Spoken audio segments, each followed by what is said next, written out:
اندھیروں سے نکالے یہ پھیلائے اجالے یہ کھولے بند آنکھوں کو گرتوں کو سنبھالے یہ علم روشنی ہے۔ الحمدللہ رب العالمین والصلاة والسلام علی سید المرسلین، اما بعد فاعوذ باللہ من الشیطان الرجیم، بسم اللہ الرحمن الرحیم۔ الصلاة والسلام علیکہ یا رسول اللہ وعلی آلکہ واصحابکہ یا حبیب اللہ۔ الصلاة والسلام علیکہ یا نبی اللہ وعلی آلکہ واصحابکہ یا نور اللہ۔ فرمان مصطفیٰ صلی اللہ تعالی علیہ وسلم، جو مجھ پر ایک دن میں 50 بار درود پاک پڑھے گا، قیامت کے دن میں اس سے ہاتھ ملاؤں گا۔ صلو علی الحبیب صلی اللہ تعالی علی محمد۔ مدنی چینل کے ناظرین، دعوت اسلامی کی مرکزی مجلس شورا کے نگران قبلہ حاجی عمران اتاری صاحب نے کیا خوب بات ارشاد فرمائی کہ جب ایک آرگنائزیشن بنتی ہے اس میں مختلف ڈپارٹمنٹس ہوتے ہیں، مارکیٹنگ، سیلز، پروڈکشن، تو کیا اس میں کوئی شرعی رہنمائی کا بھی ڈپارٹمنٹ ہوتا ہے؟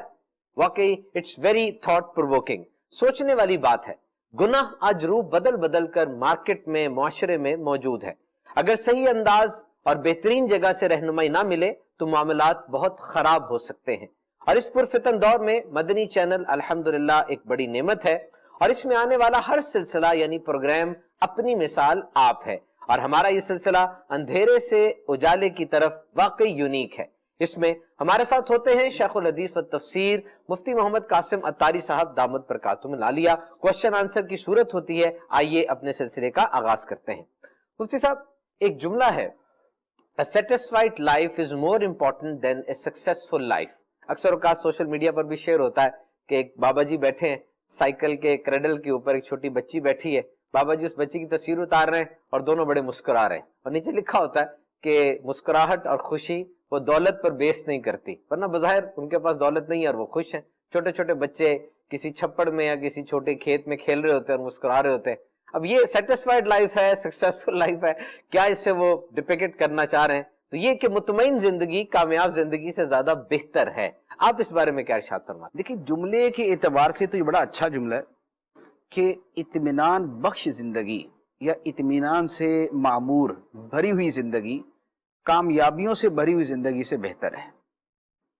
وجہ یہ ہے کہ دیکھیں اطمینان کا معنی کیا ہے اور کامیابی کا معنی کیا ہے۔ اگر اس کو ہم دیکھ لیں تو اس جملے کا مطلب واضح ہو جائے گا۔ کامیابی کہتے ہیں کہ کسی مقصد یا ہدف کے حصول کو، ایک آدمی نے اپنا ٹارگٹ بنایا، مجھے یہ حاصل کرنا ہے، اسے حاصل ہو گیا تو کہتے ہیں یہ کامیاب ہو گیا۔ ایک کھلاڑی کا مقصد تھا سینچری بنانا، اس نے بنا لی تو اس کا مطلب یہ ہوا کہ یہ کامیاب ہو گیا۔ ایک آدمی کا مقصد تھا کوئی خاص جاب حاصل کرنا، مل گئی تو کہتے جی میں جاب حاصل کرنے میں کامیاب ہو گیا۔ لیکن ہوتا یہ ہے کہ ہر کامیابی اطمینان بخش بھی ثابت ہو یہ ضروری نہیں۔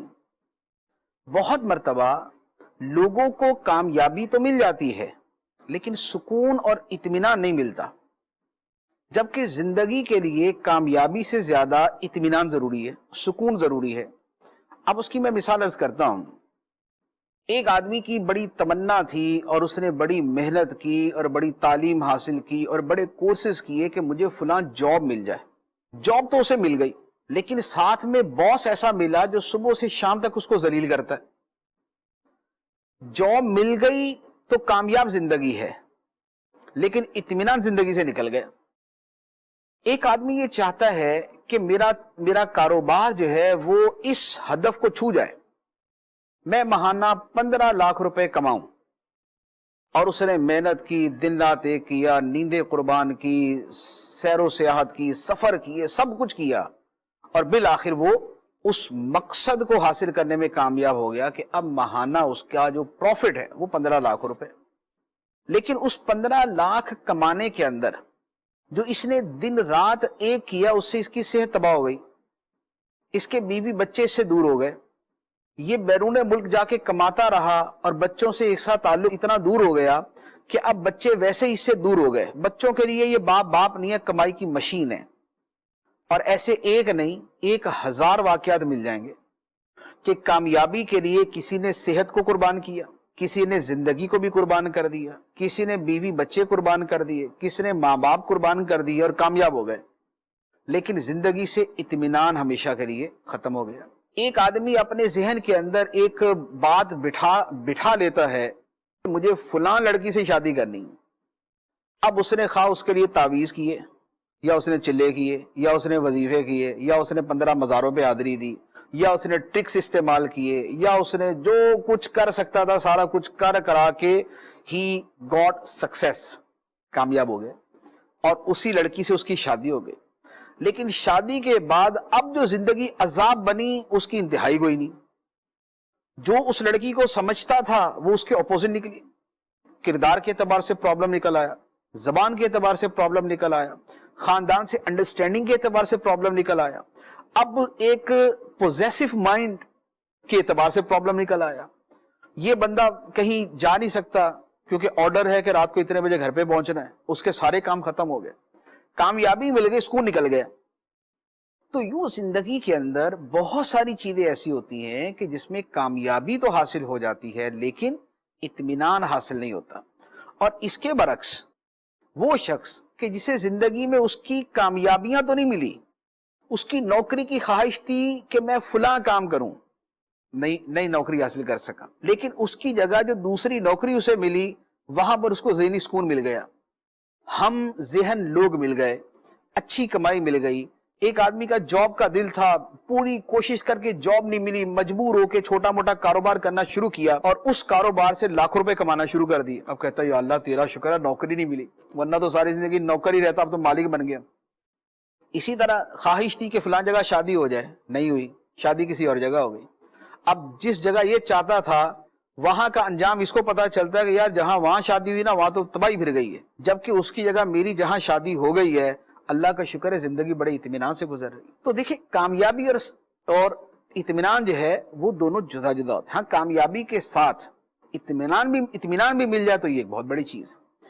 اب اس چیز کے حوالے سے وہ جملہ اپنی جگہ ٹھیک ہے، لیکن بحیثیت مسلمان جو بندہ مومن ہے وہ دو چیزوں کو دیکھتا ہے کہ کامیابی جو ہے وہ دو اعتبار سے، ایک آخرت کے اعتبار سے، ایک دنیا کے اعتبار سے۔ آخرت کے اعتبار سے کامیابی تو سیدھی ایک ہی ہے کہ آدمی کو عذاب سے نجات مل جائے، جنت میں داخلہ مل جائے۔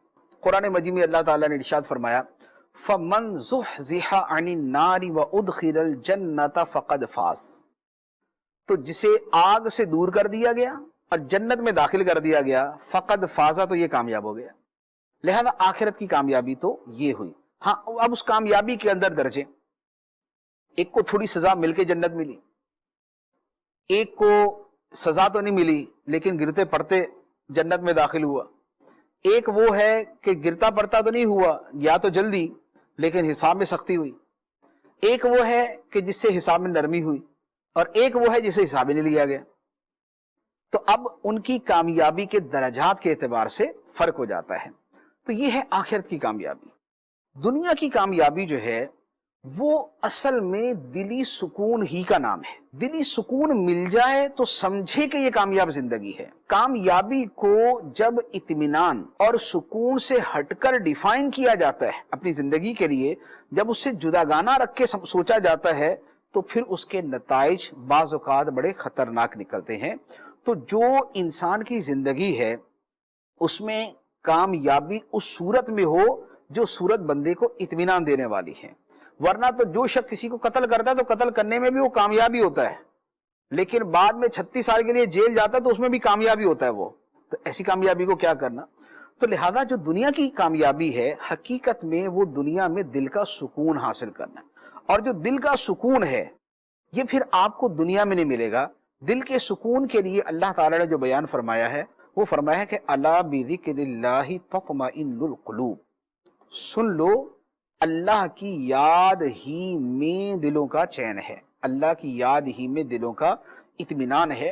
اس یاد سے مراد صرف زبان سے ذکر کرنا نہیں ہے، یاد کہتے ہیں کہ جو بیسیکلی دل میں ہوتی ہے اور زبان سے ظاہر ہوتی ہے۔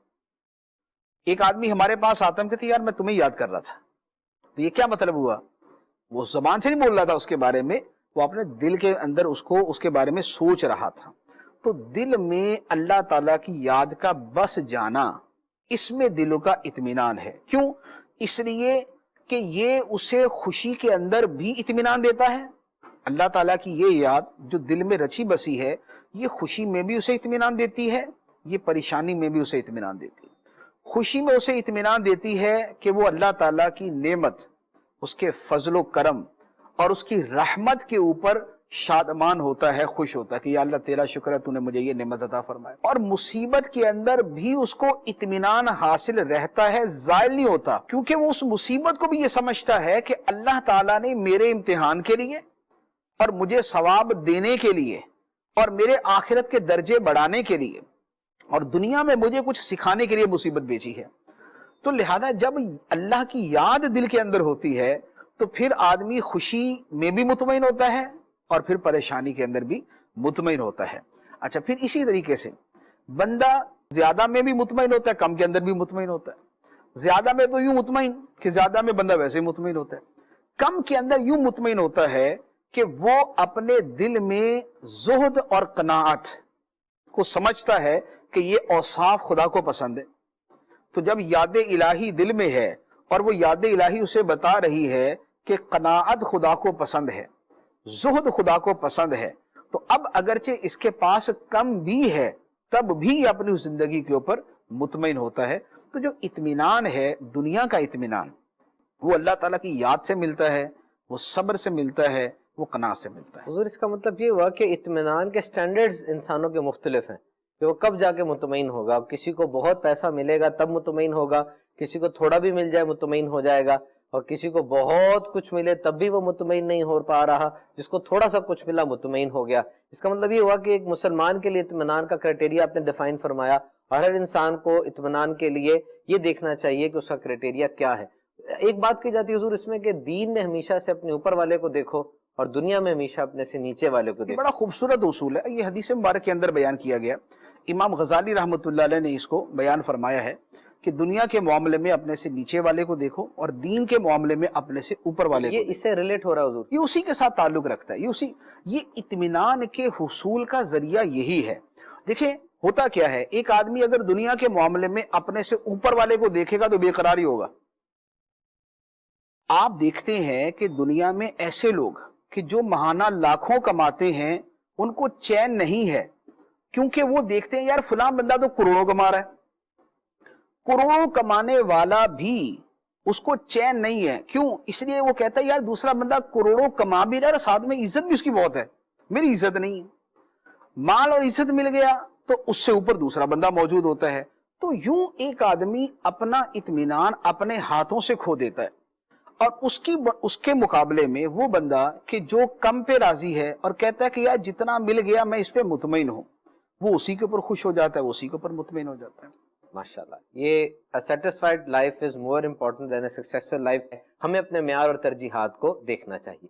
Let's move towards the next question۔ حضور ہر بات ہر کسی سے نہیں کی جاتی، پروفیشنل پروٹوکولز ہوتے ہیں۔ This is what we have seen in our life۔ اور ہر پروفیشن کے اندر ان پروٹوکولز کو فالو کیا جاتا ہے، بلکہ ان پروٹوکولز کو فالو کرنے والے ہی صحیح پروفیشنل کہلاتے ہیں۔ مثال کے طور پہ ایک ڈاکٹر ہے، عام طور پہ ڈاکٹرز کے بارے میں یہ شکایت کی جاتی ہے کہ مریض کو صحیح طرح بتاتے نہیں اسے ہوا کیا ہے، وہ بھی اس کو ٹالتے ہیں، فوراً دوائی کھاؤ، جو دوائی دی ہے صرف وہی کھاؤ۔ خاص طور پہ اگر مریض کسی جان لیوا مرض میں مبتلا ہے تو وہ کچھ گیپ رکھ کے یا کسی کو بتاتے ہیں۔ اسی طرح دیگر جگہوں پر بھی ہم یہ کہتے ہیں، اور کبھی کبھار کچھ وضاحتی بیان آ جاتا ہے اگر بڑی سطح پہ دیکھا جائے کہ وہ جو مسئلہ چل رہا ہے، لوگوں کو کیوریوسٹی بڑھ رہی ہے اور لوگ پیچھے پڑنا شروع ہو گئے، ہوا کیا آخر، ہوا کیا تھا، کیوں ہوا ایسا، تو کچھ نہ کچھ ایک دو لائنوں کا بیان آ جاتا ہے۔ اس بارے میں آپ کچھ ارشاد فرمائیں گے کہ یہ اس طریقے سے زندگی گزاری جائے کہ ہم یہ ایکسپیکٹ کریں کہ مجھے سب کچھ پتہ چل جائے، گھر کے اندر، معاشرے کے اندر، ملکی سطح پہ، دنیا کی سطح پہ، یا پھر اس کو کس طرح ڈیل کیا جائے؟ دیکھیں آج کا زمانہ، ایک بڑا شاندار ایک جملہ بولا جاتا ہے، آج کے زمانے میں سونامی آف انفارمیشن ہے، یعنی کہ معلومات کا سیلاب آیا ہوا ہے۔ اتنی معلومات ہیں دنیا میں کہ کوئی آدمی مر تو سکتا ہے، وہ ساری معلومات جمع نہیں کر سکتا، اتنی معلومات ہے دنیا میں۔ اچھا، اس لیے اگر کوئی بندہ معلومات کے پیچھے یوں چلے گا کہ اسے اس کی ضرورت ہے نہیں ہے لیکن اسے پتہ ہونا چاہیے، وہ خامخواہی اپنی زندگی کو مصیبتوں کا شکار کرے گا۔ ہمیں اللہ تعالیٰ نے ایک بڑا خوبصورت اصول دیا، دو اصول میں عرض کرتا ہوں۔ ایک تو قرآن مجید کی آیت مبارکہ ہے، ارشاد فرمایا وَلَا تَجَسَّسُوا،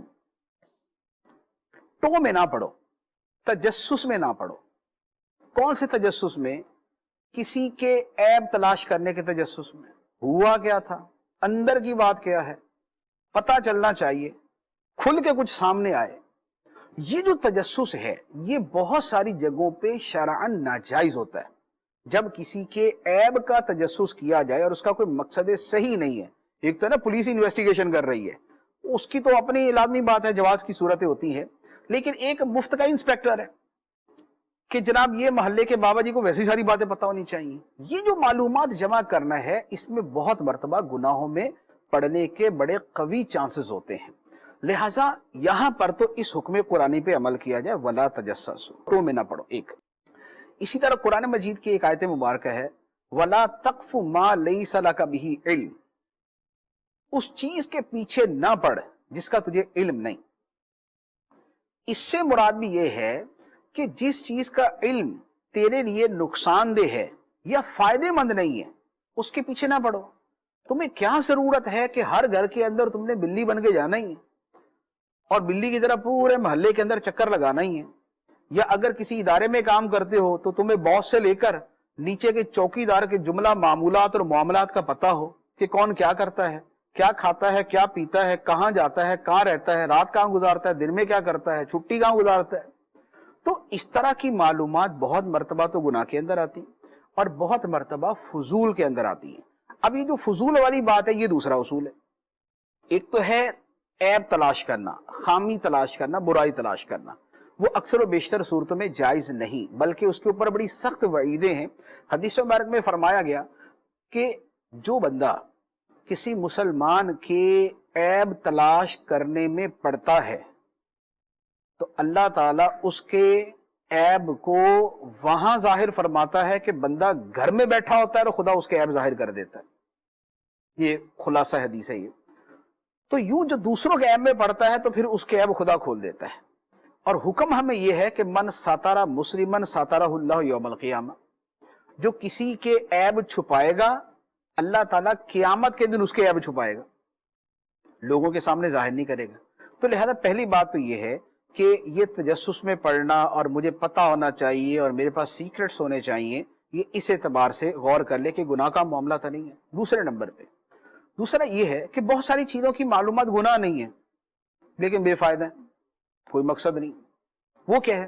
حدیث مبارک میں فرمایا گیا من حسن اسلام المرء ترکہ ما لا یعنیہ، آدمی کے اسلام کے حسن میں سے یہ بات ہے کہ جس شے سے اس کا تعلق نہیں ہے اسے چھوڑ دے۔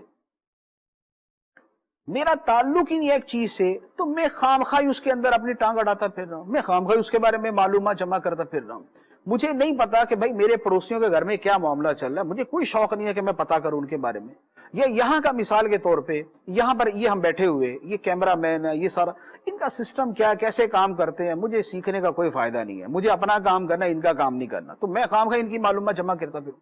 تو فضول معلومات سے اپنے دماغ کو بھرنا سوائے اپنے آپ کو سٹریس میں ڈالنے کے اور کچھ بھی نہیں ہوتا، اور جتنا اندر فضول جاتا ہے اچھا باہر نکل آتا ہے، برتن اتنا ہی ہے۔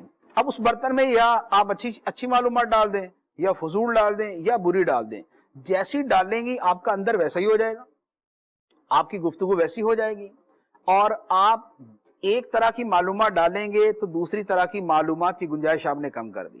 جن 2 گھنٹوں کے اندر کوئی گناہ کی باتوں میں لگے رہے، گناہ کی چیزیں سیکھنے میں لگے رہے، ان 2 گھنٹوں کے اندر آپ نیکی کی باتوں سے تو دور رہے۔ جن 2 گھنٹوں کے اندر فضول معلومات حاصل کرنے میں مشغول رہے، ان 2 گھنٹوں کے اندر آپ مفید چیزیں سیکھنے سے محروم رہے۔ جیسے آپ نے دیکھا ہوگا بعض لوگوں کو اخبار پڑھنے کی ایسی عادت ہوتی ہے کہ جسے کہتے ہیں اخبار چاٹنا، ایک اخبار نہیں پڑھیں گے 4 پڑھیں گے، اور ایک پوری پڑھ کے دوسری میں دوبارہ وہی خبریں پھر پڑھ رہے ہوں گے، تیسری میں پھر وہی خبریں پڑھ رہے ہوں گے، چوتھی میں پھر وہی پڑھ رہے ہوں گے۔ ایک موضوع ہے اس کے اوپر 35 جو ہے وہ صحافیوں نے جو ہے وہ لکھا ہوا ہے. اکثر بے مقصد اور بے مزہ سا ہی ہوتا ہے. چند آدمی ڈھنگ سے لکھتے ہیں لیکن وہ ڈھنگ بے ڈھنگ سارا ہی پڑتا ہے. کیا ہے جی؟ بس معلومات ہیں کہ کبھی بات ہوگی تو میں بڑا اچھا کلام کروں گا, میں یہ کر دوں, میں تجزیہ ایسا کروں گا, تبصرہ ایسا کروں گا. یہ سب فضولیات میں ہوتا ہے. ایک مقصد کی حد تک تھوڑی بہت اگر معلومات چاہیے تو ٹھیک ہے, اس کے بعد چھوڑ دیں. جن لوگوں کو ٹی وی کے پروگرام دیکھنے کا شوق ہوتا ہے, ان کو وہ 6 بجے کی ٹرانسمیشن کے اندر بھی اسی موضوع کے اوپر کچھ سلسلہ دیکھیں گے, پروگرام دیکھیں گے, 7 بجے بھی دیکھیں گے, 8 بجے بھی دیکھیں گے, 9 بجے بھی دیکھیں گے, 10, 11, 12 تک, جب تک کہ ٹی وی والے ہاتھ جوڑ کے بند نہیں کریں گے اور ریپیٹ نہیں شروع کر دیں گے, یہ بیٹھا رہے گا. جنون ہوتا ہے. میں ایسے لڑکوں کو جانتا ہوں, چند ایک لڑکے تھے, انہوں نے آپس میں یہ طے کیا ہوا تھا کہ یار دیکھیں یہ جو 8 بجے کے پروگرام ہوتے ہیں نا, یہ سارے اکٹھے دیکھے نہیں جا سکتے. ہم اس طرح کرتے, تقسیم کرتے ہیں, تم فلاں دیکھنا, تم فلاں دیکھنا, تم فلاں دیکھنا, پھر اگلے دن ہم ڈسکس کریں گے. یعنی یہ میرا آنکھوں دیکھا میں آپ کو واقعہ سنا رہا ہوں. اب ایسے چیزوں کا کیا کیا جا سکتا ہے؟ اسی طرح ہمارے ہاں یوں کہہ لیں کام نہ کرنے, کام چوری, دفتروں میں, آفیسز میں کام چوری کا ایک بہت بڑا سبب یہ اخبار اور ٹی وی کے پروگرام. کیوں؟ اس لیے کہ اگلے دن سارے سیاستدان تو کالج میں بیٹھے ہوتے ہیں, پروفیسرز بیٹھے ہوئے ہیں اور تبصرے ان کے جاری ہیں. اگلا پیریڈ شروع ہو چکا ہے, وہ بھائی صاحب وہی بیٹھے ہوئے ہیں. اساتذہ وہ آپس کے اندر انہی کاموں میں لگے ہوئے ہیں, اسٹوڈنٹس وہ بھی انہی چیزوں میں لگے ہوئے ہیں. دفتروں کے اندر تو ویسے ہی کام کرنے کا موڈ نہیں ہوتا. لوگ سرکاری دفتروں میں جاتے ہیں اور اس کو یہی سمجھ کے جاتے ہیں کہ یہ صرف نہ کرنے کے پیسے لینے جانا ہم نے یہاں پر. وہ جاتے ہیں وہاں پر پہلے جا کے اخبار پڑھیں گے, حالانکہ آفس میں جو ان کے اجارے کا, جاب کا ٹائم ہے, اس وقت میں ان کا اخبار پڑھنا جائز نہیں ہے. کہ یہ تو بھائی اس کے پیسے ملیں گے, اور یہ پیسے اخبار پڑھنے کے نہیں دینے انہوں نے, یہ پیسے کام کرنے کے دینے. لیکن یہ 1 گھنٹہ اخبار پڑھیں گے, 1 گھنٹے کے بعد پھر اس اخبار کے اوپر تبصرہ کریں گے, پھر اس کے بعد جو ان کا ٹی ٹائم یا لنچ ٹائم ہوگا اس کے اندر اس پہ تبصرہ کریں گے. ظہر کے بعد ویسے ہی تھک جائیں گے. اب اگر کوئی کام کے لیے آئے گا تو بولیں گے نہیں یار صبح سے کام کر کے تھک گئے. صبح سے کیا کام کیا؟ اخبار پڑھی ہے. اور کام کیا کیا؟ اس پہ تبصرہ کیا. اور کیا کام کیا؟ چائے پی ہے. اس کے بعد کیا کیا؟ اس کے بعد 2 بندے بھگتائے ہیں. پھر کیا کیا؟ پھر ہم نے لنچ کیا, اب تھک گئے. تو ہمارے ملک کے اندر یعنی ستیہ ناش جو آفیسز کا, سرکاری دفتروں کا خاص طور پہ ہے, اور اب تو پرائیویٹ کے اندر بھی اسی طرح کی صورتحال ہوتی جا رہی ہے کہ جو کام کرنے والا بندہ ہے, نہ کرنے والے اس کو پریشان کرتے کہ تو زیادہ نہ کر, تیری وجہ سے ہم بھی پھنس جائیں گے. کیونکہ جب ہمارا باس دیکھے گا کہ بھئی یہ بھی بندہ اتنا ہی وقت کام کرتا ہے, زیادہ کرتا ہے, تم کیوں نہیں کرتے, لہذا تم بھی تھوڑا کر. یہ پریکٹیکلی یہ ہو رہا ہے. اور اس کی وجہ یہ بیماری ہے کہ بھئی جن چیزوں کا جاننا ضروری نہیں ہے ان کے پیچھے پڑے ہوئے, اخبار پڑھنے کے اندر لگے ہوئے, جو ابھی تو سوشل میڈیا کی وجہ سے ہر وقت ہی ہر خبر اویلیبل ہے تو اس میں لگے ہوئے. تو لہذا ان چیزوں کے اندر نہ پڑا جائے. یہ اپنے دماغ کو خام خواہ جنا کچرا خانہ بنانے والا جنا وہ کام ہو جاتا ہے. ضروری مفید چیزیں پڑھیں. اسی کے اوپر مجھے ایک چیز یاد آئی, ایک بڑا خوبصورت اصول ہے, کسی نے اس کے اوپر ایک کتاب لکھی ہے پوری, کہ بہت سارے لوگ زیادہ وقت میں کم کام کرتے ہیں اور بہت سے لوگ کم وقت میں زیادہ کام کرتے ہیں. ایک آدمی 8 گھنٹے کام کرتا ہے اور اتنا کام کیا, دوسرے نے 4 گھنٹے کام کیا, اتنا کر دیا. 4 گھنٹے والے نے زیادہ کام کیسے کیا اور 8 گھنٹے کام کرنے والے نے تھوڑا کام کیوں کیا؟ اس کا انہوں نے اس کا ایک فارمولا نکالا, اور ویسے بھی عقل میں آنے والا ہے. انہوں نے کہا بیسیکلی فرق کیا ہوتا ہے, کام کرنے کے 2 طریقے ہیں. ایک ہے شیلو ورک, ایک ہے ڈیپ ورک. جو شیلو ورک کرتے ہیں وہ 8 گھنٹے کے اندر بھی تھوڑا کام کرتے ہیں, اور جو ڈیپ ورک کرتے ہیں وہ تھوڑے وقت میں زیادہ کام کرتے ہیں. اب یہ شیلو ورک ڈیپ ورک کیا ہوتا ہے؟ شیلو ورک یہ ہے کہ میں کام کر رہا ہوں, مجھے میسج آیا میرے فوراً, اچھا ٹھیک ہے, ابھی میں نے اگلا کام کیا, اچھا یار فیس بک چیک کر لوں کیا ہوا ہے, اب میں اس کو چیک کرنے پہنچا. یعنی کام کرنے میں 20 مرتبہ اپنے موبائل کو دیکھیں گے, message, what's app, news, social media, اچھا فون, کسی کو فون کا جواب, کوئی ملنے آ گیا. یہ جو جہاں پر ڈسٹریکشنز ہیں, جہاں کام کے اندر اس کام سے ہٹانے والی چیزیں پائی جائیں گی, جو اس انداز میں کام کیا جائے گا, یہ شیلو ورک ہے. یہ چھلکا کام ہے، یہ کہ یہ ایسا ہی کام چل رہا ہے. اس کے مقابلے میں دوسرا بندہ وہ ہے جس نے اپنا کام شروع کرنے سے پہلے موبائل کو کیا بند، نہ رہے بانس نہ بجے بانسری. بند ہوگا تو نہ میسج کا پتہ چلے گا، نہ واٹس ایپ کا پتہ چلے گا، نہ سوشل میڈیا، نہ کسی اور کا. یہ اس کو سائیڈ میں کیا، دروازے پہ اس نے کہہ دیا کہ کوئی اندر نہیں آئے گا، میں کام کر رہا ہوں. اب اس کے بعد 4 گھنٹے پوری توجہ کے ساتھ اس نے کام کیا. آپ خود عقلی اعتبار سے غور کر لیں کہ کون زیادہ کام کرے گا. یہ جو ڈیپ ورک کرنے والا ہے یہی کام زیادہ کرے گا. تو یہ جو ہماری معلوماتی بیماری ہے، یہ معلوماتی بیماری آپ یقین کیجئے ہمارے لوگوں کے، ہماری قوم کے کام چور بننے کا ایک بہت بڑا سبب ہے. پھر اس کے ساتھ فیملی لائف کو ڈسٹرب کر دیتا ہے. ایک بندہ 8 گھنٹے ڈیوٹی کر کے آتا ہے، اب گھر والے، بچے، بیوی اس کے انتظار میں، ماں باپ اس کے انتظار میں کہ اب یہ ہمارے پاس بیٹھے گا، بات چیت کرے گا. اس نے آتے ساتھ ہی ٹی وی شروع، کھانا ادھر ہی دے دو، یہ بھی ادھر ہی کر دو، اور پتہ نہیں کیا ادھر ہی کر دو سارا کچھ. اس کی فیملی لائف بھی اسی طرح. اب گھر والے انتظار کر کر کے بالآخر سو ہی جائیں گے کیونکہ اس کے پروگرام ختم نہیں ہوں گے، یا اس کی اسی طرح کی انفارمیشن جمع کرنا یہ ختم نہیں ہوگا. بعض ہوں گے کہ چلے بیٹھ بھی گئے، اگر سارے بیٹھے ہوئے ہیں تو موبائل ہاتھ میں ہے اور چل رہا ہے، فیس بک چل رہا ہے ان کا اوپر نیچے. اچھا ٹھیک ہے، ہاں ٹھیک ہے، چل ان کا یہ چل رہا ہوگا. فیملی، ان کی فیملی لائف ڈسٹرب ہو جائے گی. وجہ یہ جو معلوماتی بیماری کہ نہیں مجھے سب کچھ پتا ہونا چاہیے، اس وقت امریکہ میں کیا ہوا، افریقہ میں کیا ہوا، آسٹریلیا میں کیا ہوا، انٹارکٹیکا میں کیا ہوا، اور قطب جنوبی، قطب شمالی میں کیا ہوا، پاکستان میں پنجاب، کشمیر، کے پی اور یہ گلگت بلتستان میں کیا ہوا، سیلاب امریکہ میں آ رہا ہے لیکن مجھے ادھر بھی خبر ہونی چاہیے کہ فلوریڈا سے کتنے میل کے فاصلے کے اوپر اس وقت وہ کھڑا ہوا ہے، کتنی تیزی سے آگے بڑھ رہا ہے، لوگوں نے نقل مکانی کر لی یا نہیں کر لی. یہ اس کو ایسے فکر ہوتا ہے کہ جیسے مرغی کو اپنے بچوں کا فکر ہوتا ہے کہ وہ جو بیٹھے ہوئے وہ کروا دیں گے نقل مکانی، تمہیں کیا ضرورت پڑی ہوئی ہے اتنا کچھ کرنے کی. تو یہ بس وہی جو آپ نے بات پوچھی ہے نا کہ مجھے سب پتا ہونا چاہیے، مجھے پتا ہونا چاہیے، یہ ایک سوائے اس کے کہ اس کو ایک ایڈکشن، ایک لت اور ایک بیماری کے اور کچھ نہیں کہا جاتا. مصطفی اس میں ایک چیز یہ میں آپ سے عرض کروں گا کہ یہ جس طرح سے اب ایک علم دین سیکھنے والے کو بھی ایک تھرسٹ ہے، اس کو لت تو نہیں کہیں گے، تھرسٹ ہے کہ وہ بھی پڑھنا چاہتا ہے اور اپنے علم کے اندر اسی طرح ڈوبا ہوا ہے. جیسے دن ایک براہ راست پروگرام میں سعادت حاصل ہوئی تو وہاں پہ ایک علم دین ہے ہمارے، وہ مجھے فرما رہے تھے کہ اس طرح اپنے زمانہ طالب علمی کے اندر کافی زیادہ پڑھا میں، رات کو بھی پڑھتا تھا، کچھ کام بھی ایسا تھا، پڑھائی لکھائی سے ریلیٹڈ ہی تھا سارا، 2-3 گھنٹے سوتا تھا تو ان کا دل کا ردم ڈسٹرب ہو گیا. اب ان سے گزارش کی کہ وہ نیند کے یہ سپین پورے کرے، وہ کرے. ایک کیس یہ بھی بن رہا ہے. اور دوسرا حضور جس طرح سے آپ نے فرمایا کہ یہ ایک بندہ اتنا زیادہ ڈیپلی انوالو ہو گیا تو اس کی صحت پر بھی ٹول آتا ہے اس کا، وہ رات کو بھی پھر جاگے گا، ترکیب بنائے گا.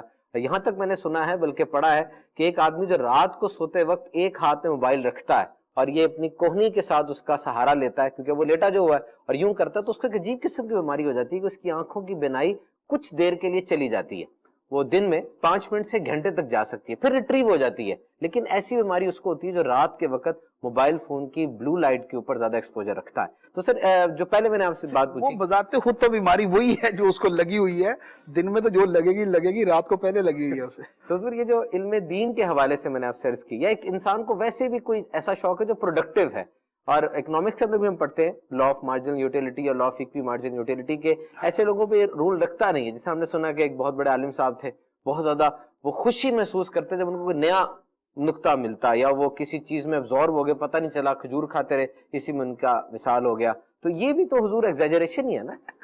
دیکھیں اگر آج کوئی آدمی کسی پڑھائی میں اتنا ماہر ہو جائے کہ کھجورے کھا کے فوت ہو جائے تو آپ کیا اس کی حوصلہ افزائی کریں گے یا اس کو بولیں گے کہ ایسا نہیں کرنا چاہیے؟ نہیں کرنا چاہیے. ٹھیک ہے نا. بزرگوں کے اعتبار سے تو چلو ہم کلام نہیں کرتے، لیکن آج کو کرنا چاہے تو ہم یہی کہہ لیں گے نا کہ نہیں بھائی ایسا نہیں کرنا.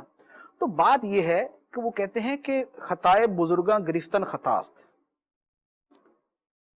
بزرگوں کی کسی خطا کو پکڑ کے اس کی پیروی کرنا خطا ہے. لہذا اگر کہیں ایسا ہوا ہے تو وہ ایک اعتبار سے وہ فضیلت کا پہلو ہوگا، لیکن دوسرے اعتبار سے اس میں نیگیٹیوٹی بھی پائی جاتی ہے.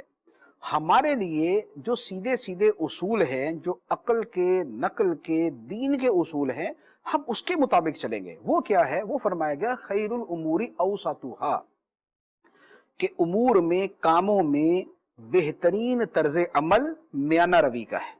آپ اعتدال کے ساتھ کام کریں، آپ چیزوں میں ایسے مصروف نہ ہوں کہ آپ کی صحت تباہ ہو جائے۔ اور یہ اصول باقاعدہ احادیث میں صراحت کے ساتھ بیان کیے گئے۔ صحابہ کرام نبی پاک علیہ الصلوۃ والسلام کی بارگاہ میں آئے اور آ کے عرض کی کہ یا رسول اللہ، ہم نے یہ ارادہ کیا ہے کہ ہم پوری زندگی دن میں روزہ رکھیں گے اور رات میں عبادت کریں گے، آرام نہیں کریں گے۔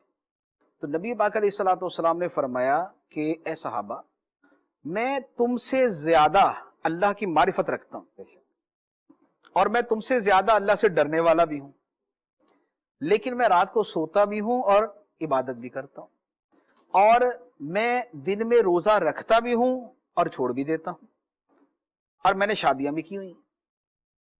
تو وہ یہ چاہ رہے تھے کہ ہم اس دیواجی زندگی سے ہم جو ہے نا وہ ہٹ جائیں، راتوں کی نیند ختم کر دیں، دن کا کھانا پینا پوری زندگی کے لیے موقوف کر دیں۔ تو نبی پاک علیہ الصلوۃ والسلام نے اپنا اسوہ حسنہ ان کے سامنے بیان کیا کہ اعتدال کے ساتھ، مجھ سے بڑھ کے بیلنسڈ اور بہترین لائف زندگی کس کی ہوگی؟ لیکن میری زندگی کا عمل یہ ہے کہ میں رات میں آرام بھی کرتا ہوں، عبادت بھی کرتا ہوں، میں دن میں روزہ بھی رکھتا ہوں اور کبھی چھوڑ بھی دیتا ہوں، میری ازدواجی زندگی بھی موجود ہے، لہٰذا ایک معطل ہونے کی زندگی یہ نہیں۔ پھر اسی طرح ایک صحابی کو ارشاد فرمایا، اس نے بھی اسی طرح عبادت کے حوالے سے پوچھا انہوں نے کہ میں عبادت میں لگا رہوں گا، اس طرح کروں گا۔ تو نبی پاک علیہ الصلوۃ والسلام نے فرمایا ان لنفسک علیک حقا، تیری اپنی جان کا بھی تیرے اوپر حق ہے، اور پھر فرمایا کہ تیری بیوی کا بھی تیرے اوپر حق ہے۔ تو یہ دیکھیں اعتدال والی جو زندگی ہے، معیار وہ ہے، اسوہ وہ ہے، آئیڈیل وہ ہے، رول ماڈل وہ ہے۔ اب اس سے ہٹ کر اگر کسی نے کچھ کیا تو وہ نقصان اٹھاتا ہے، لہٰذا ہمارے لیے یہی ہے کہ ہم ہر چیز کو بیلنس رکھ کے چلیں۔ حضور نیکسٹ کوشچن کی طرف بڑھتے ہیں۔ بہت ہی اچھی رہنمائی ہماری ہوئی، اور میں یہ مدنی چینل کے ناظرین سے ریکویسٹ کروں گا کہ یہ جو ابھی رہنمائی مفتی صاحب نے ہمیں ہماری فرمائی، اس وقت دنیا کو بہت بڑا ایک پرابلم ہے یہ والا کہ tsunami of information, loads of information, اور مفتی صاحب نے خاص طور پہ اس کو جو ریلیٹ کیا ہے نا کہ لائف امبیلنس اور بیلنسڈ لائف کے ساتھ۔ بیلنسڈ لائف صرف تیل والی چیزیں چھوڑنا نہیں ہے، بلکہ بیلنسڈ لائف ان فضول چیزوں کو چھوڑنا بھی ہے۔ بار بار اس بات کو سنیے اور سیکھنے کی کوشش کیجیے۔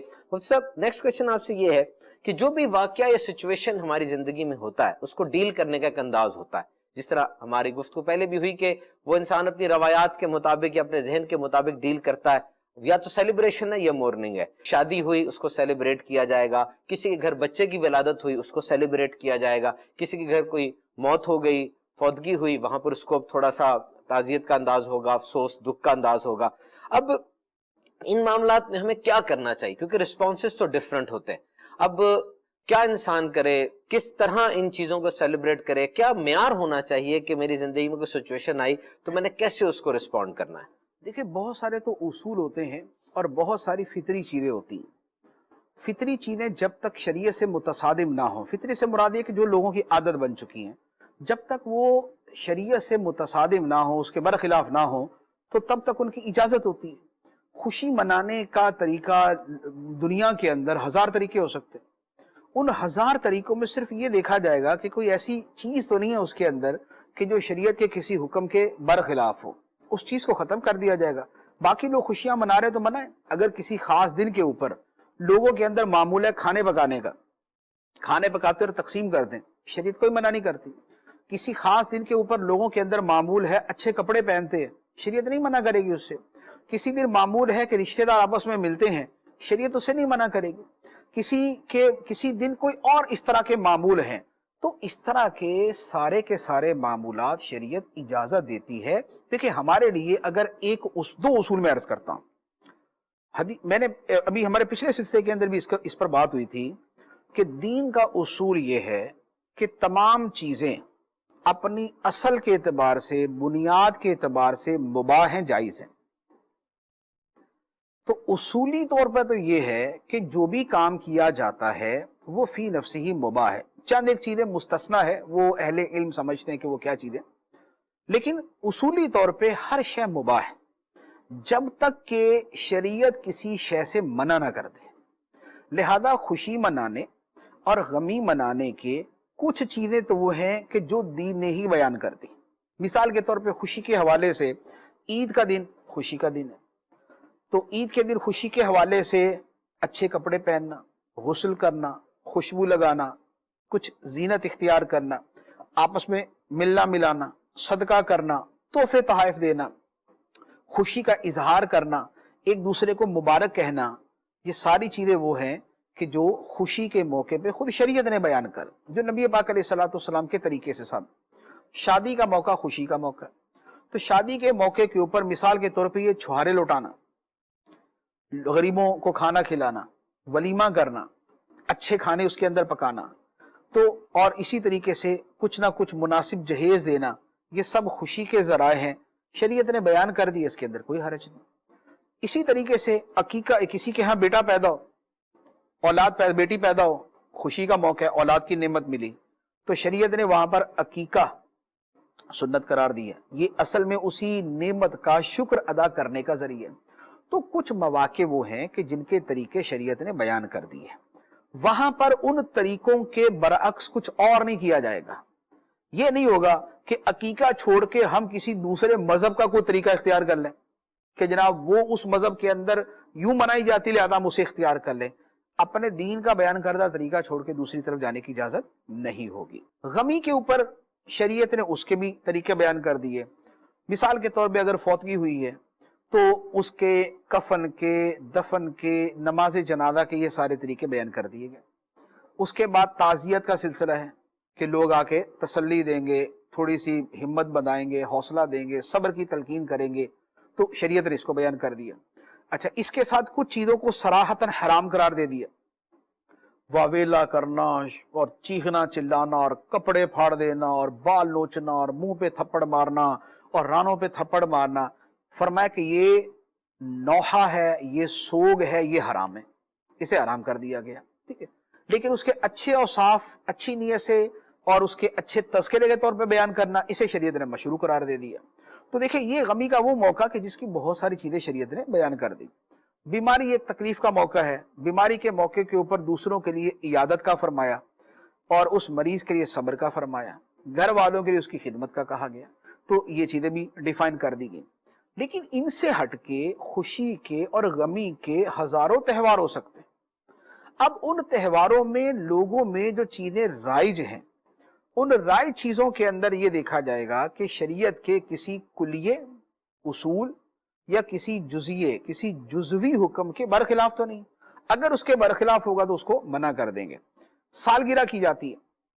سالگرہ بیسیکلی کوئی ایسا خاص اسلامی تہوار نہیں ہے، یہ ایک لوگوں کے اپنے معمولات اور اپنے جو ہے نا وہ طرز زندگی کے اندر ایک انہوں نے شامل کر لیا کہ اس کی عمر کا سال پورا ہوتا ہے تو کیک کاٹتے ہیں. کیک کاٹنا منع نہیں، اس کے اوپر جو ہے وہ کینڈلز، موم بتیاں لگاتے ہیں، منع نہیں. وہ کھاتے ہیں، کوئی منع نہیں ہے. اس دن سب اچھے کپڑے پہنتے ہیں، کوئی منع نہیں ہے. مبارک دیتے ہیں، کوئی منع نہیں ہے. لیکن اگر اسی کے ساتھ موسیقی شامل کر دی، میوزک شامل کر دیا، ناچ گانا شامل کر دیا، یہ شریعت کے خلاف ہے. شریعت نے اس کو حرام قرار دیا. نبی پاک علیہ الصلوۃ والسلام نے فرمایا کہ مجھے تو اللہ تعالیٰ نے رسول بنا کے بھیجا اس لیے ہے کہ میں یہ گانے باجے کے جو آلات ہیں، موسیقی کے آلات ہیں، ان کو میں مٹا دوں. تو یہ دین کے اصول کے خلاف ہو گیا، لہذا یہ منع ہو جائے گا. اب یہ موسیقی کے ذریعے خوشی منانا، اب وہ شادی پہ ہو، وہ عقیقے پہ ہو، وہ سالگرہ پہ ہو، وہ کسی نوکری پہ ہو، وہ کسی فنکشن پہ ہو، جہاں پر بھی ہوگا، جہاں موسیقی آئے گی وہاں پر شریعت کا حکم آ جائے گا، وہاں پر ناجائز کا اور حرام ہونے کا حکم آ جائے گا. اسی طرح غم کے موقع پہ جہاں پر بے صبری کی کوئی صورت پائی جائے گی اس کو منع کر دیا جائے گا، یا جہاں پر شریعت کی اصل شے کو ہٹا کے کچھ اور لے آئیں. مثال کے طور پہ فوت ہونے کے اوپر کوئی مسلمان فوت ہوا تو ہمیں یہ ہے کہ ہم اس کے لیے دعا کریں، ہم اس کے لیے ایصال ثواب کریں.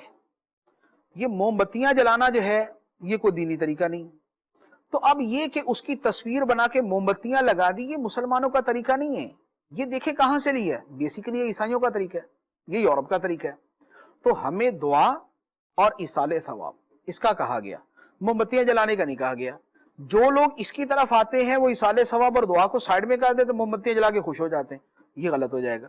تو یوں اصولوں کے اعتبار سے دیکھا جائے گا کہ شریعت کے کسی اصول سے اگر وہ ہٹ کر ہے تو پھر غلط ہے, پھر منع ہے, پھر گناہ بھی ہو سکتا ہے, ورنہ اس کی اجازت. سر جس طرح موم بتیاں جلا کے وجل کیا جاتا ہے آج کل, یہ بہت زیادہ زمانے میں طریقہ پھیلتا چلا جا رہا ہے. اب چونکہ یہ متصادم ہے شریعت کے اصول سے, اس لیے غلط قرار پائے گا یا پھر یہ طریقہ کرنا ہی غلط ہے؟ دو طرح ہوتا ہے اس میں. ایک یہ ہوتا ہے کہ کسی شے کو ثواب سمجھ کے کیا جائے, اگر تو اس کو کوئی ثواب سمجھ کے کرتے ہیں تو یہ غلط ہے, کیونکہ شریعت نے اس کو کوئی قابل ثواب, موم بتی جلانے کو کوئی ثواب نہیں قرار دیا, اور تصویر خاص طور پہ لگانا تو ویسے ہی ناجائز ہے. تو اس اعتبار سے تو یہ غلط ہو جائے گا. دوسری طرف اگر دعا اور ایصال ثواب کی جگہ پر یہ ہو رہا ہے کہ ان کو چھوڑا ایسے اختیار کر لیا تو بھی غلط, کہ اس نے ایک جو مسنون طریقہ تھا اس نے اسے ہٹا دیا تو بھی غلط. تیسرے نمبر پر اس سے ہٹ کر ہے جدا گانا کیا جاتا ہے, تو فی الوقت چونکہ یہ مسلمانوں کا طریقہ نہیں ہے, یہ اصل میں ایڈاپٹ ہے دوسروں سے اور یہ دوسرے کرتے ہیں, لہذا ابھی جو اس کی کنڈیشن جو صورت ہے اس کے اعتبار سے ابھی یہ ممنوع ہے اور یہ معیوب ہی ہے کہ یہ بہرحال اسلامی طریقوں میں سے نہیں ہے. اور اسی طرح مجھ سے جس طرح شادی کا فنکشن ہے, بہت امپورٹنٹ فنکشن ہوتا ہے, کبھی کبھار والدین کی طرف سے ایک لسٹ ہوتی ہے, ایک لسٹ وہ لڑکے کی طرف سے آپ کہہ لیں جس کے والدین ہیں, کبھی کبھار کوئی مذہبی انفلوئنسڈ پیپل ایسے ہوتے ہیں, اسلامی طرز زندگی رکھتے ہیں, ان کا کلیش ہو جاتا ہے. کسی جگہ کپڑے پہننے پر کلیش ہے, کسی جگہ ایسی رسومات ہے جس کے اندر وہ معاشرے کے اندر شادی کے اندر جزو لا ينفک ہے, they are inseparable part. For example جس وقت وہ بالکل جا رہی ہوتی ہے بارات واپس لے کے, تو اس وقت لڑکا جو ہے وہ ضرور جائے گا اس لڑکیوں کی طرف جائے گا جہاں پر خواتین بیٹھی ہیں, وہاں پر کچھ رسومات ہوں گی, پھر وہ آئیں گے. اب لڑکا اسے ریبیلین کرتا ہے جس وقت پہلی دفعہ بات چیت ہو رہی ہوتی ہے, کپڑے کے اوپر کوئی بات ایسی ہو جاتی ہے, فلاں رسومات کے اوپر بات ایسی ہو جاتی ہے. ماں اور باپ کا حکم ماننا بہت زیادہ ضروری ہے. وہاں ماں باپ ناراض ہو جاتے ہیں اور واضح طور پہ لگ رہا ہوتا ہے کہ کلیش پڑے گا. بہرحال جیسے تیسے کر کے وہ دن تو گزر جاتے ہیں, لیکن ایک بات رہ جاتی ہے کہ یہ نہیں ہوا, اس کے کہنے سے نہیں ہوا, اس کے کہنے سے نہیں ہوا. یہاں پہ وہ جو لسٹ دونوں نے بنائی, دونوں فریقین جو بنے, وہ کون ریلیکس کرے اپنے آپ کو, کس کی بات مانے یا کیا کرے؟ دیکھیں اس میں تو بنیادی سی چیز یہ ہے کہ شادی کے معاملات میں جو شریعت کی خلاف ورزی کی جاتی ہے اس میں جو سب سے بنیادی چیز ہے, شریعت کے جس حکم کی خلاف ورزی کی جا رہی ہے اس میں سب سے بنیادی چیز ہے شرم و حیا, کہ شرم و حیا شریعت کا حکم ہے اور اسے مسلمان کی زینت قرار دیا گیا ہے, ایمان کا اسے شعبہ قرار دیا گیا ہے, سراسر اسے خیر قرار دیا گیا ہے, یہ انبیاء اور صالحین کی سنت ہے. اب شادی کے جتنے معاملات شرم و حیا کے برخلاف ہیں وہ اپنے اپنے درجے کے اعتبار سے حکم رکھتے. شرم کی جگہ جہاں پر بے حیائی ہے, جیسے مہندی ہے, مہندی کے اوپر لڑکے والوں کی طرف سے ایک گروپ آیا, ایک لڑکی والوں کی طرف سے ہے, اور وہ جس انداز کے اندر مکسنگ کے اندر گاتے ہیں یا لڑکیاں لڑکوں کے سامنے گا رہی ہیں, یہ تو صاف صاف حرام اور بالکل حرام قطعی کی صورت ہے. اس کے تو حلال ہونے کا مسلمان تصور ہی کر سکتا ہے کہ یہ حلال ہے. لیکن بنیادی طور پہ یہ بھی وہی ہے کہ یہ حیا کے خلاف ہے اور بے حیائی کی بدترین قسموں میں سے ہے. دوسرے اس سے کچھ نیچے درجے کی چیزیں ہو سکتی ہیں. آپ نے جو صورت بیان کی ہے کہ اگر لڑکے کو عورتوں کے درمیان لایا جاتا ہے, اس کا حکم کنڈیشنز کے اعتبار سے مختلف ہو سکتا ہے. بنیادی طور پہ تو اس میں شرم و حیا کے خلاف ہونے کا قوی اندیشہ موجود ہے, لیکن اس میں کچھ کمی بھی ہو سکتی ہے, کچھ کمی بھی ہو سکتی ہے, کچھ کمی بھی ہو سکتی ہے. لیکن حکم جو دیا جاتا ہے وہ عمومی احوال کے اعتبار سے دیا جاتا ہے. اگر کوئی آدمی اپنی نگاہیں بند کر کے گیا اور اٹھ کے آ گیا اور کسی بھی قسم کی اس نے ایکٹیویٹی میں حصہ نہیں لیا تو اس کے لیے تو گنجائش ہو سکتی ہے. لیکن ایسے کتنے؟ چونکہ ایسے ہزار میں سے بھی ایک نہیں ہوتے, لہذا اس کو علل اطلاق منع کیا جائے گا کہ یہ نہیں کیا جائے گا, اور اس کو اس رسم کے خلاف ہی کیا جائے گا اور شرم و حیا کے تقاضوں ہی کو پورا کیا جائے گا. اس کا مطلب یہ ہے مصطفیٰ کہ یہاں پر لسٹیں نہیں چلیں گی بلکہ شریعت کے حکم کو دیکھا جائے گا اور اس انداز سے اس کو کیا جائے گا. Let's move to the next question. مفتی صاحب کہا جاتا ہے کہ صبر و برداشت کی بھی حد ہوتی ہے لیکن یہ حدیں سب کے لیے ایک جیسی نہیں, ہر ایک کے لیے ظرف اور درجات کے تحت ہوتی ہیں. تو صبر و برداشت کے حوالے سے ایک انسان کا کیا رویہ ہونا چاہیے؟ دیکھیں صبر بھی اپنے ہاتھ میں ہے, بے صبری بھی اپنے ہاتھ میں ہے. صبر خود بخود نہیں ہوتا, بے صبری بھی خود بخود نہیں ہوتی. ہاں آخر میں جا کے سارے صبر کرتے ہیں, یعنی ٹھنڈے تو سارے ہی ہو جاتے ہیں نا, بھلے ایک آدمی آگ لگا دے لیکن اس کے بعد ٹھنڈا ہو ہی جائے گا, لیکن بیسیکلی اس کو صبر نہیں کہا جائے گا, اس کو یہی کہے گا کہ اس کی آتش انتقام بجھ گئی. صبر اور بے صبری کا معاملہ بڑا ایک عجیب سا ہے. ویسے تو یہ اللہ عز و جل اور اس کے رسول علیہ الصلوۃ والسلام کے احکام میں سے ہے صبر کا, بے صبری سے بچنے کا, لیکن اس سے ہٹ کر زندگی کا سکون بھی صبر کے اندر ہی ہے. جو بندہ بے صبرہ ہے اسے زندگی میں سکون نہیں مل سکتا, اور جس بندے میں صبر ہے اس کی زندگی میں سکون ہی سکون ہے. کیوں؟ اس لیے کہ اس نے اپنا مائنڈ بنا لیا, خواہ کسی دنیاوی مقصد کے لیے یا آخرت کے مقصد کے لیے, لیکن اس کو زندگی میں سکون مل جائے گا. آپ اس کی مثال لے لیں کہ جیسے غصہ ہے, غصے کے اندر ہر بندہ اپنے غصے کی تسکین کر لے. تسکین کر لے سے مراد یہ ہے کہ بدلہ لے لے اور اس کے غصے کو قرار آ جائے. ہر بندہ اس پر قادر نہیں, لیکن اپنے دل میں غصہ رکھنا اس پر قادر ہے, لیکن اس کو ختم کرنے پر بھی قادر ہے. اب ہوتا یہ ہے کہ ہم مشاہدہ یہ کرتے ہیں, اور ہماری اپنی بھی عادتوں کے اندر ایسی چیزیں ہوتی ہیں کہ ہم بعض نیگیٹو واقعات کو, ایونٹس کو, ماضی کی چیزوں کو اپنے دل و دماغ میں بٹھا کر ایسے اس کو محفوظ کر لیتے ہیں اپنے دل میں کہ سالوں سال گزر جاتے ہیں, برسوں گزر جاتے ہیں, ہمارے دل سے وہ تکلیف دہ شے نہیں گزرتی. وہ بوجھ ہم نے خود اپنے کندھوں پہ رکھا ہوا, اس کو اٹھا دیں ہٹا دیں اس کو تو ہمارے اختیار میں ہے, لیکن نہیں ہٹاتے, بس اس کو جو ہے وہ نسل در نسل چلانے کی کوشش کرتے ہیں. خاندانی معاملات کے اندر کبھی 25-30 سال پہلے باپ اور چچا کے درمیان کوئی لڑائی ہوئی تھی, اس زمانے کی لڑائی کا کینہ اور بغض اور عداوت نسلوں کے اندر چلتی جاتی ہے, دلوں میں رکھ کے بیٹھے ہوئے, نہیں ملنا. کیا ہوا جی 25 سال پہلے یہ ہوا تھا, یار 25 سال پہلے ہوا تھا بھائی, اب تو چھوڑ دو اس کو, لیکن نہیں چھوڑتے. جبکہ اگر اس طرح کے بوجھ کو آپ دیکھیں, جب ہمارے اوپر اس طرح کا منفی جذبہ سوار ہوتا ہے, کینے کا, حسد کا, بغض کا, عداوت کا, انتقام کا, ہم لٹرلی فیل کرتے ہیں کہ ہمارے اوپر بوجھ ہے, اور یہ بوجھ ہمیں کندھوں سے زیادہ دل پہ محسوس ہوتا ہے, لیکن ہم اس کو اٹھائے پھرتے ہیں. یعنی ہم اتنے سمجھدار ہیں کہ ہم اپنے کندھوں پہ بلا وجہ 20 کلو کا بوجھ اٹھا کے جا رہے ہیں. نماز پڑھنے جا رہے ہیں تو 20 کلو کا بوجھ اٹھایا ہوا ہے, ہم حج کرنے جا رہے ہیں تب بھی 20 کلو کا بوجھ اٹھایا ہوا, اور وقت کے ساتھ اس بوجھ پہ اور بوجھ لاتے رہتے ہیں, کیونکہ منفی چیزیں تو اور بھی ہوتی رہتی ہیں, ہم وہ بھی لاتے رہتے ہیں. لیکن کبھی بھی ہم یہ نہیں کرتے کہ یار ایک مرتبہ ان کو کندھوں سے اتار دیا جائے, ریلیکس ہو جائیں, کمفرٹ فیل کریں اور اپنی زندگی سے انجوائے کریں. اور یہ خام خواہ کہ اپنے دل کے اندر ایسی چیزیں رکھنا جو ہے نا, اس کا فائدہ نہیں ہے, اس کو چھوڑ دیں.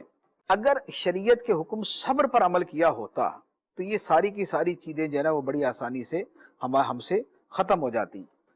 اب ایک امام غزالی رحمۃ اللہ علیہ نے بھی لکھا, اور حدیث مبارک کے اندر بھی بیان کیا گیا کہ بہترین آدمی وہ ہے جسے دیر سے غصہ آئے جل چلا جائے, اور بدترین اس کے الٹ ہے جس کو آتا جلدی ہے جاتا دیر سے. درمیان میں 2 کیٹیگری ہیں, جلدی آیا جلدی چلا گیا, دیر سے آیا دیر سے گیا, وہ درمیان والی ہے. جلدی آتا ہے اور دیر سے جاتا ہے, ایسے لوگ زیادہ ہیں. لیکن جس کو جلدی آتا ہے اور دیر سے جاتا ہے نا, تو کافی دیر تک نا وہ سر کو یوں کرتا رہتا ہے. تو یہ اس نے اپنی صحت کو بھی نقصان پہنچایا, اپنی فیلنگز کو بھی ہرٹ کیا, اپنے دماغ کو بھی نقصان پہنچایا, اور بہت عرصے تک ایسی کیفیت میں رہنے سے پھر بیماریاں جنم لینا شروع ہو جاتی. اتنا سٹریس دل کا مریض بنا دیتا ہے, بلڈ پریشر کا مریض بنا دیتا ہے, دوسری بہت ساری چیزوں کی طرف لے جاتا ہے. تو اگر صبر والا اور معافی والا اور نرمی والا زندگی کا پہلو اختیار کیا جائے تو اس کے اندر بھلائی. الحمدللہ عز و جل بہت کچھ سیکھنے کا موقع ملا. اللہ عز و جل مفتی صاحب کے علم و عمل میں مزید اضافہ فرمائے. مدنی چینل کے ناظرین, دعوت اسلامی کا مشکبار مدنی ماحول بہت زیادہ ایجوکیشن فرینڈلی ہے. ہر ایج بریکٹ کے افراد کے لیے علم دین سیکھنے کی بہت سی اپرچونٹیز ہیں. اگر بچے ہیں تو مدرسۃ المدینہ، جامعۃ المدینہ، دارالمدینہ ہے، اور اگر بڑی عمر کے افراد ہیں تو مدرسۃ المدینہ برائے بالغاں کی مجلس ہے، آن لائن کورسز ہیں. مزید معلومات کے لیے لاگ آن ٹو دعوت اسلامی آفیشیل ویب سائٹ www.dawatislami.net یا اپنے علاقے میں دعوت اسلامی کے ذمہ داران سے رابطے میں رہیے. صلو علی الحبیب صلی اللہ تعالی علی محمد. اندھیروں سے نکالے یہ پھیلائے اجالے یہ کھولے بند آنکھوں کو گرتوں کو سنبھالے یہ علم روشنی ہے